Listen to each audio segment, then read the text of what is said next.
Il day after, il giorno dopo il passaggio della piena del fiume Isonzo a Gradisca. La paura è stata tanta, ma i bistrattati lavori contestati dagli ambientalisti ed eseguiti dalla Protezione Civile per la salvaguardia degli argini e la pulizia del fiume hanno funzionato, come ci spiega il sindaco Franco Tommasini. Beh, diciamo che di positivo con questa nuova ondata di piena dell'Isonzo è che gli argini ormai è confermato che con l'intervento della Protezione Civile di 2 anni fa ormai sono messi in sicurezza e lì non fa più paura Gradisca. Invece il Salet, per motivi precisi, in quanto il cantiere non è completato, lì abbiamo corso veramente un rischio grandissimo. Lì è stata questione forse pensiamo noi, di qualche mezz'oretta, altrimenti lì c'erano veramente dei problemi. L'intervento deciso della Protezione Civile, di tutte le nostre maestranze, della Regione, ha fatto sì che il pericolo anche questa volta fosse così, proprio all'ultimo momento è stato evitato. Ecco.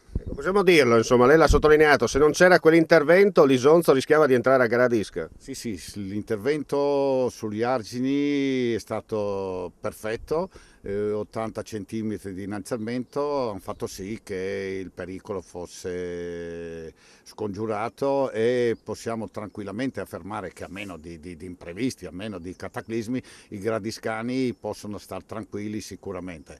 La zona del Salet va rivista e soprattutto completata.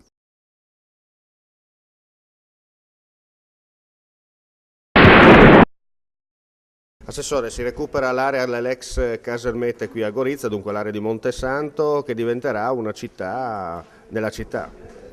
No, diventa qualcosa di meglio, non diventerà una città nella città, ma diventerà un luogo a servizio di tutta quanta la città, perché si punta a una riqualificazione che sia ecosostenibile ed ecocompatibile, che quindi recuperi quella zona degradata, sia con attività di carattere edilizio, sia con un risanamento del territorio, quindi una rimessa in pristino della zona di parco, la messa a disposizione di spazi ludici per attività sportive e ricreative e soprattutto una grandissima valorizzazione, che manca purtroppo da troppo tempo, del fiume Isonzo, che attraversa la nostra città e di cui la nostra città ha assolutamente bisogno di riappropriarsi. Senta, quanto conta il GECT in questo caso? Il GECT conta moltissimo perché il rapporto che c'è tra Gorizia, Nova Gorizia, Scempetta e Vertoiba è la base di tutti questi ragionamenti. Le Casermette e la zona di Montesanto non per nulla sorgono sostanzialmente a cavallo di quello che era il vecchio e grazie a Dio superato confine e solamente i rapporti ottimali che ci sono tra le tre amministrazioni permettono di procedere su queste vie che anche pochi anni fa sarebbero sembrate molto difficili se non impossibili.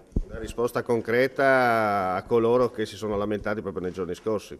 Una risposta concretissima a coloro che sono lamentati nei giorni scorsi e anche precedentemente. Non è vero che la città ha scarso appeal o peggio come qualcuno dice che la città muore. La città ha bisogno dell'energia di tutti per riuscire ad andare avanti con idee progettuali innovative e preziose come questa. La bacchetta magica non ce l'ha nessuno, quando i lavori si programmano per tempo i risultati anche si vedono. Assolutamente sì, nessuno può nemmeno pretendere di avere la bacchetta magica, soprattutto con la situazione economica di questo periodo, ma programmare vuol dire proprio tener conto di quanto sia possibile prevedere in maniera corretta da queste occasioni che sono preziose e spesso irripetibili.